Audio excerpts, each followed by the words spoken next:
Lo mfanyana kuthiwa unyamalale izolo ntambama ebuya esikoleni ngezithuba zehora lesine.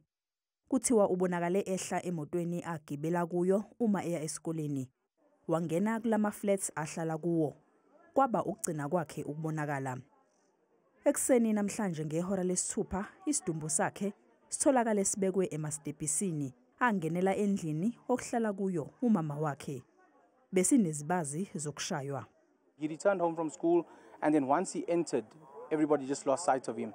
And then his body was then found on the stairs with just an underpants and severely beaten. Kusayindida namanje ukushona kwalomfanyana njengoba engekho owazi ukuthi kwenzekeni. Abahlala lapha basola ukuthi ukhona owaziyo njengoba izigameko zobugebengu seziyinsakavukela umchilo wesidwaba kule ndawo. Someone in this complex must know something. A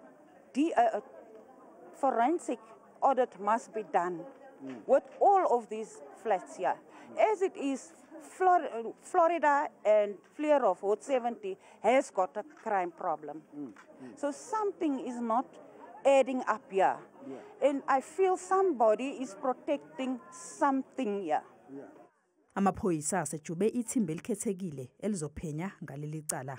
We opened an inquest docket because the child was already certified dead. But the matter was immediately, because of the seriousness of the case, it was immediately escalated to the provincial office. The provincial commissioner instructed his deputy, who was responsible for crime detection, that a team must be established immediately to get what happened to the child. Umsolwa ubengakatholakali.